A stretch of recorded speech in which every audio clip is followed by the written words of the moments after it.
Welcome back to the TrailBLAZER Pod. I'm your host Faye, and each week I bring you stories of Jewish women who are paving bold paths. This week's guest is Dina Shanowitz, founder and CEO of Zomee. When Dina became a mom, she realized that the breastfeeding pump she needed simply did not exist. So, she built it. Zomee is more than a customizable pump. It's a brand created by a mom for moms, building community, breaking stigma, and redefining what support for mothers looks like. Let's dive in.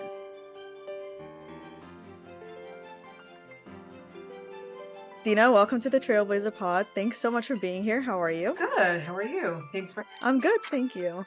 So we're going to discuss your company, obviously. But before that, I'd like to understand who you are a little bit more. So can you share what Dina was like as a child? Like, where did you grow up? What was your personality like? So growing up, I was actually the second to oldest. I'm originally from Brooklyn, New York. I am one of 11. So Wow. yes, and my older sister was the one that literally took all the brunt, and I was the one that got away with everything. I was a challenging one that would collect the orthodontist notes for reasons to get out of school Oh my gosh. and yeah, like to have a good time, really live life, never scared to jump in first and Wow. do some challenging things. I was actually a counselor in Thailand when I was 15 years old and headed What? camp, and yes, and it was a huge experience. That's so cool. Yeah, my parents were like, "What are we doing?" And no, I enjoy these things, and yeah, that's really what I was like growing up. One of Yeah. my sister, I would like my older sister was like that real mommy. So like when she would go to school, she wanted to be there on time, and I was always like, "Yeah, I'll go late." So like as a little kid, I would like stop by every car to read the license plates so that like we can actually just lag time. And she's like, "You gotta go." Oh my gosh. Such a character. I'm the oldest, and my sister right below me got away with things I could never get away with. So I totally relate to that. So the podcast is for Jewish women. So I just want to connect it back a little bit. Can you share a little bit how Judaism played a role in your life growing up? Yeah. So for me, like if you don't believe in God, you can't live life. And just having that belief and knowing that everything happens for a reason is a huge part of who I am. And when things go sour or there's difficult times, just knowing that there is a God and God is looking out for you and doing it for the positive, although sometimes you don't see it initially, you'll see it down the Right. line, really registered with me as a Jewish woman and something that I keep along the way wherever I go. And there's this Hebrew saying, it's called hashgacha pratit, which means, it's not a coincidence whatever happens. And literally like, that is who I am as a, Wow. yeah. That's amazing. And I think as a founder and somebody who's leading a company, we bump into all these different things that happen that you can't control and you have to pivot. And I think having that like kind of foundation probably helps, right? Oh yeah. I can imagine. Yes. Yeah. Let's talk a little bit about your background before you created this company. I read that you were into special education and you worked for Friendship Circle. I volunteered with Friendship Circle for a while. Ah, Absolutely loved it. Yeah, so we have some similarities there. When you were doing that, was that kind of your goal for your career? Was that your like vision? Did you have something else in mind? so I actually got my degree in special education, Okay. and I actually got the degree after working in Friendship Circle. I just Oh, came out of seminary, so I was yeah. 19 years old, and there was the Lower East Side Friendship Circle, and Wow. literally started from ground zero, a huge um, a huge program where there were many different teenage volunteers and special needs children that we paired together, talking about that boldness of like at that young age. My mother's like, well, where are you going? Like, you're meeting with these volunteers older than you and you're working with special Yeah. needs, but it was the most fulfilling job I ever had. One, just working with these special needs children who are so amazing and have such unique traits that you don't see in an average Yeah. person. And sometimes just seeing the beauty in them gives you so much purpose and so much meaning. And then watching how these teenage volunteers from, the upper and lower east side where, for them, they didn't really have much meaning. They were going to school, and just seeing how much meaning it gave them to work with these special needs and seeing like what effect it took on them when this boy that was autistic never spoke, but when he was in front of the teenage volunteer, he spoke. And it was a very big wake up call for me that, like, what is our purpose? And if we Yeah. could affect and change people's lives, make such a huge difference. And that's when I started going into special education, got my degree there, and then had my first child. Yeah. And after having my first child, and the experience I went through really brought me into the breastfeeding world and the pumping Yeah. world. I really relate to everything you're saying. I started volunteering with Friendship Circle at the end of COVID. Like they needed help, and I worked at Haas. Do you know Haas? Yes. Yeah, so I've been doing this, since I'm also a teenager. And I remember one of the women working at Friendship Circle was like, "Thank you so much." I'm like, "Thank you. You don't understand. I do less for them than they do for me, right? They teach you so much. They show you a different part of the world. So I love that this is your background, even though right now you're doing something completely different, because I just think it shows who you are as a person. And obviously I can relate. I'm a little selfish. So I love talking about this stuff. So you did mention becoming a mom and going through your own journey. And I'm very selfishly bringing on women who can teach me stuff. So let's talk about your breastfeeding journey, which you're very open about, and I appreciate that. You said that it wasn't at all what you expected. So can you walk me through that experience of breastfeeding and how that ultimately like lit the light bulb in your head of I have to do something about it? Yeah, so, being pregnant and having the baby, for me, it was like, okay, my mother, actually being one of 11, was Yeah. she had a baby at home. And I'm like, okay, I'll be with my mother. I got this. I had an older sister. Yeah. So I figured, like, this is easy, easy peasy. It's something that I can do, especially I growing up as one of the oldest. And Yeah. my mother I had younger siblings who I would take care of and do night feedings with. I'm like, okay, Wow. this is gonna be an easy one for me. Yeah. And I had my baby, and unexpectedly she was in the NICU. And at that Mm. point I found out that, it it would be for a little bit. She had also had tongue tie, I had inverted nipples, so that whole breastfeeding Mm. didn't work out. And for me, the biggest success for me was feeding my baby, especially as a first time mom. Like, your baby, it's not like there's much that you're doing for your baby at that point besides for changing them and feeding them. Right. And I just felt like, why can't I do this? Like, everybody around me does it. All my friends do it. And emotionally, it was so draining, took such a toll on me. Back then, I was actually teaching in Manhattan Day School. Oh, Yes. And I was working with special needs children at that point. wow. And I would every day take my large Medela Symphony chunky pump on the subway, look like I was carrying a dead body, Oh my gosh. well, go into yeah, I would go into the bathroom, plug it in. It sounded like a washing Oh machine. no. And then, I would do my job and then come back. And it was so draining, the fact that, okay, now I have to pump, and now I have to go Yeah. somewhere private to pump, and I don't want anyone to see me or hear me. And, and then juggling everything. I just felt like I don't know how any mom does it. And it came to a point where I quit Oh, my job because I'm like, okay, I need to work on just feeding my baby. And I felt like I failed. Like, everybody yeah. around me was able to work and take care of their baby. And what did I do wrong? And emotionally, it like put such a burden on me. And I was very hard on myself, just because you see the norm based on the people around you, which is not always the norm. And sometimes people could put on a good facade and, are Yeah. crying indoors. So it was definitely a big challenge. And I think, like, not like thinking everything would go perfect and then things just exploded. That was the biggest hardship for me with my first. And I wish if I would have, like, just gave myself grace and know, Yeah. like, okay, you're not the same like your sister, or you're not the same like your friend, or on social media, the way people, make it sound. Exactly. It would have been easier. Wow. Well, first of all, thanks for sharing that. I think the biggest issue with all these topics is that nobody really shares. It's getting better, but nobody really shares that side of stuff. You're saying we see all the highlights, even for people that behind closed doors, it might not be like that. And then you feel crazy, you feel like a failure. This was with all like mental health, anything health related. And I think that's why I created the podcast, is so that I can have women here share their stories. And I think that's exactly what you did with Zomee. You not only created a product, but you created a community, right? And we'll talk about that, so that women don't feel like they're the only ones going through whatever it is they're experiencing. So from that period in your life where you're like, what is going on? Why am I the only one that can't figure this out? Can you explain to me how you took that and created a company? Yeah. So, as a full time pumping mom, literally, that was my job.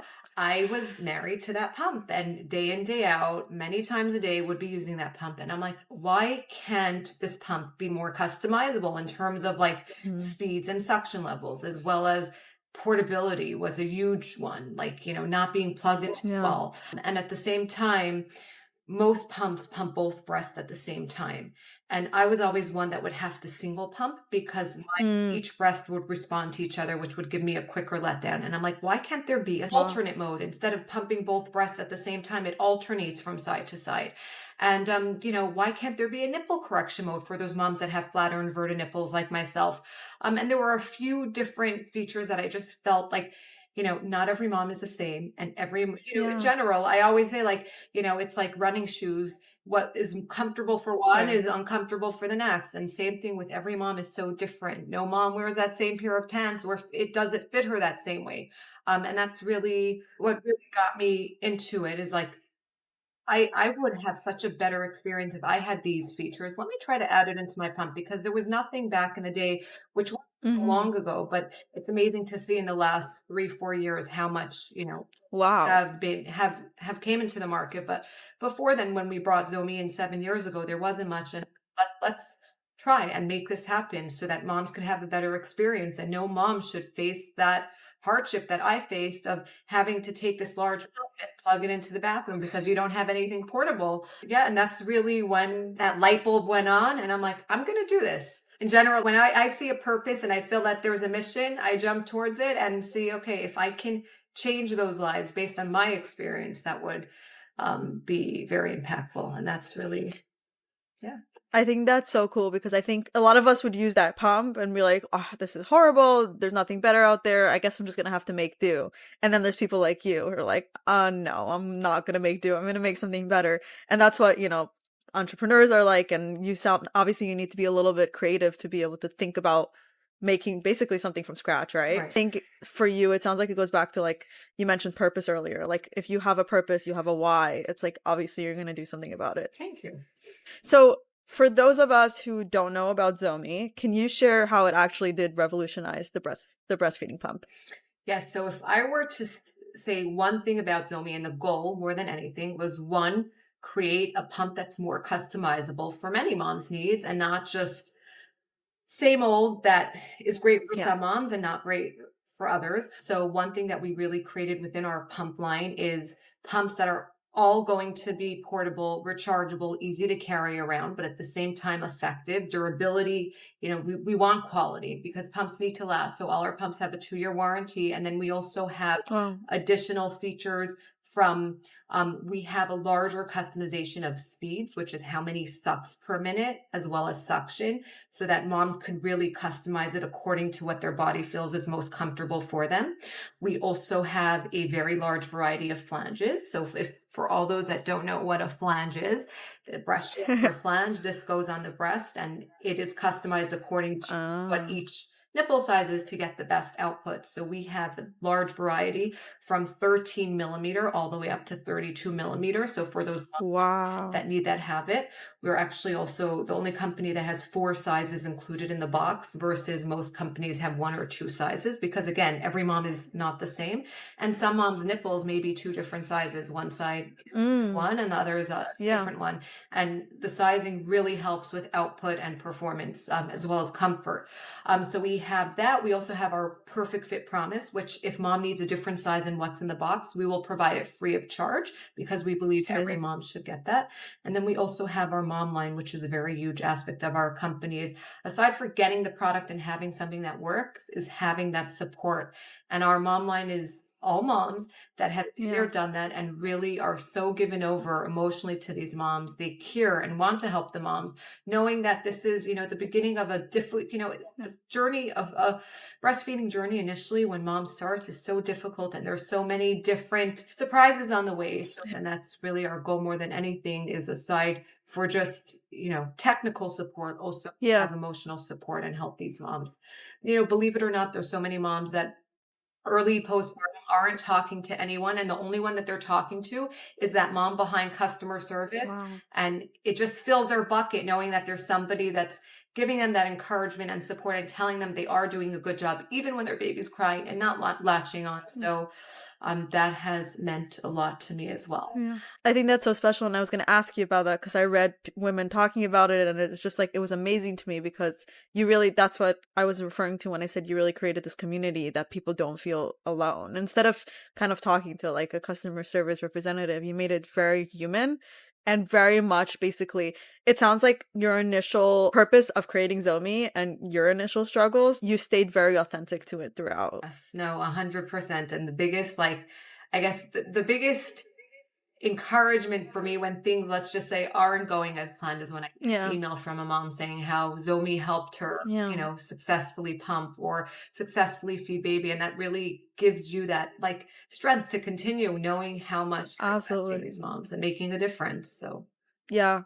So something interesting that I read is the Shabbat mode, the Shabbos mode.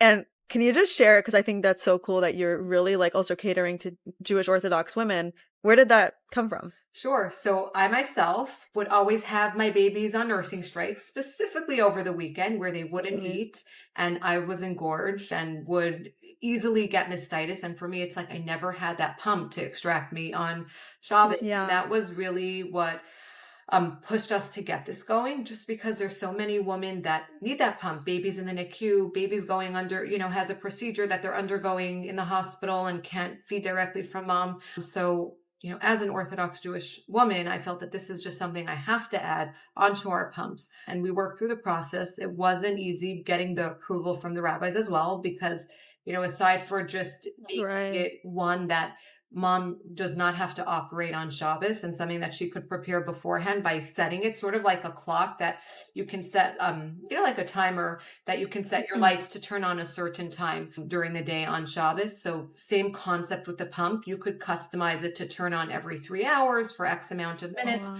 So you don't have to manually press anything, but at the same time, getting that approval from the rabbis, especially in the Orthodox Jewish community, is something that a lot of these women go by. So we did get the Star K approval where not only could mom use the pump on Shabbos, but also use the milk where she does not have to Mm. discard it. Whereas sometimes you'll have a rabbi that will give you approval to use the pump, but they would have to discard the milk. And here in the situation, we allowed mom to use the pump as well as keep that. Wow, so cool.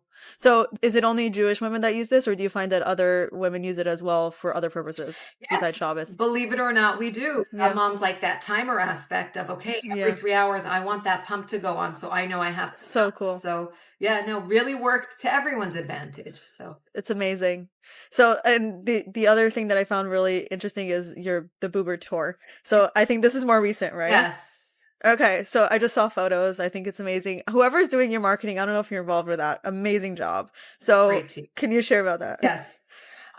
So we just felt that, a lot of moms, feel ashamed or embarrassed to pump in public or, they feel like they have to go into the bathroom or feel that it's even to breastfeed their baby, like they feel like it's something that they have to hide. And it's such a beautiful thing where they're giving nourishment to their baby. So with the boober, we created cars that actually are shaped like boobs with the wearable Zomee Fit pump on top. And goal is to bring more awareness to moms to breastfeed and how to normalize it.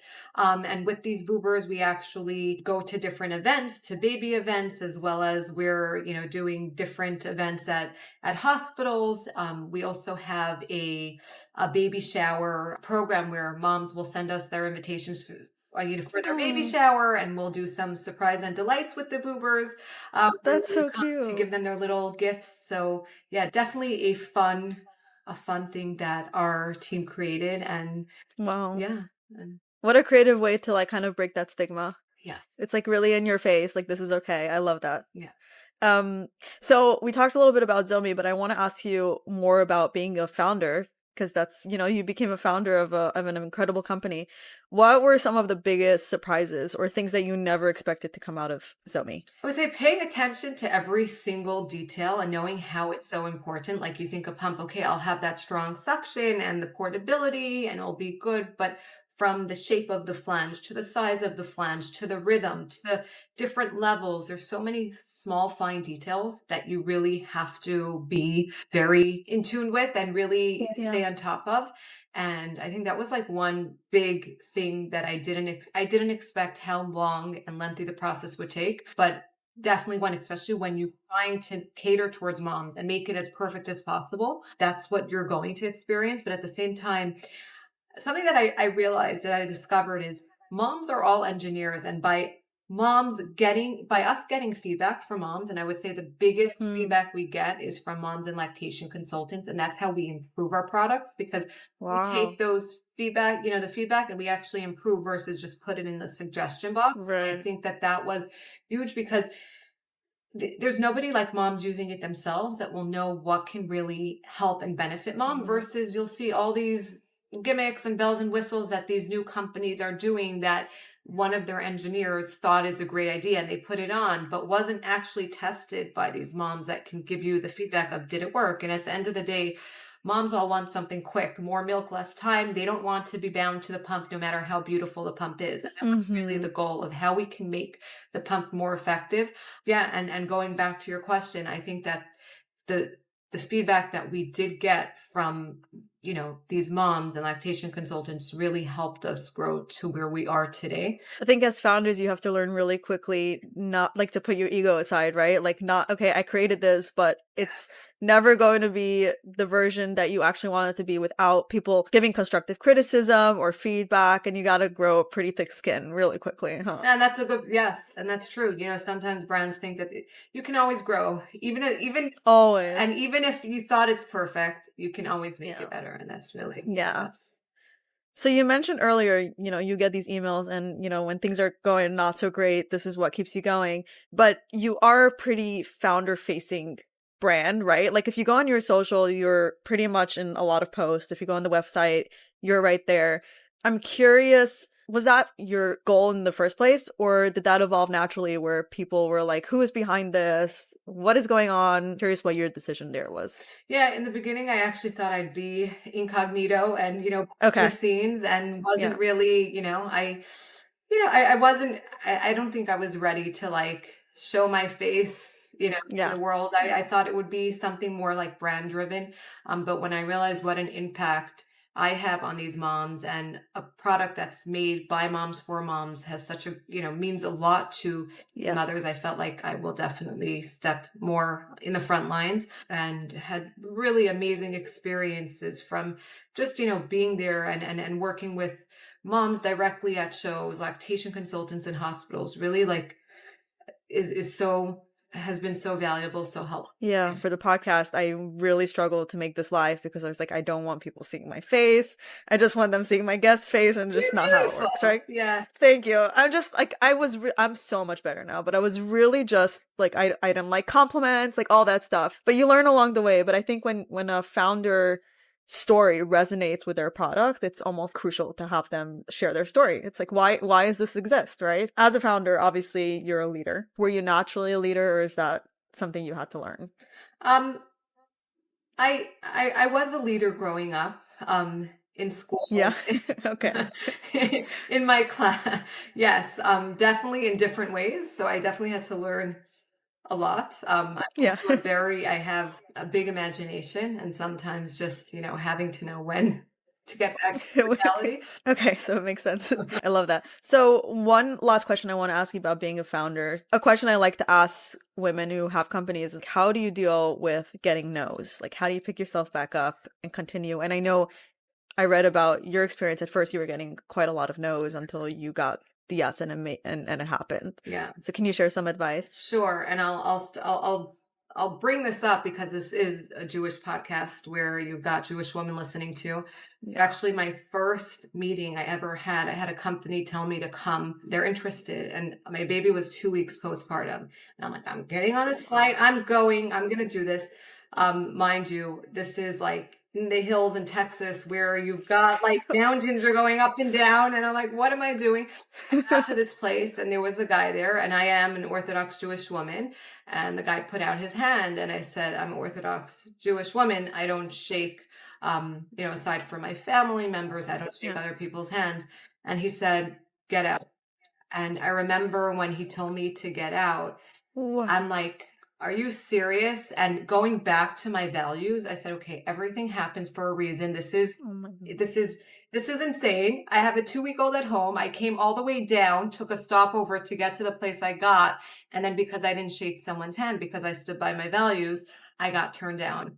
Anyway, That's why I have goosebumps because I've never heard such a like clear story of rejection like that. it That's was wild. and at that point I googled, okay, local providers, that sell breast pumps, and there was one 3 hours away. I said, I'm going. And I said, I'm here, I'm gonna go. And I met with this company, and that company actually became my first Wow. provider. Going back to the story, interesting enough, I just think this is like a crazy story. But this guy who didn't shake my hand, and said, who I didn't shake his hand and told me to Yeah. go out, calls me 2 years later and tells me I happen to be Jewish and I didn't grow up in a home where, we had mixed messages about what Judaism was. And I don't know, you just really at that point rubbed me the wrong way. But to know that you stood by your standards was very impressive. And on Wow. board 2 years later. And it's like sometimes, like, yes. And he actually, No way. This is yes, what. crazy story. That's amazing. Yeah. Wait, that's such an incredible. Have you shared this story before? Not, I've shared it, not In like bits and pieces? yes, but not, yeah. Well, thank you for sharing it. That's like stories you read about in like books or something that happened like 100 years ago, and you're like, there's no way. Wow. And Okay. this guy now goes to Chabad.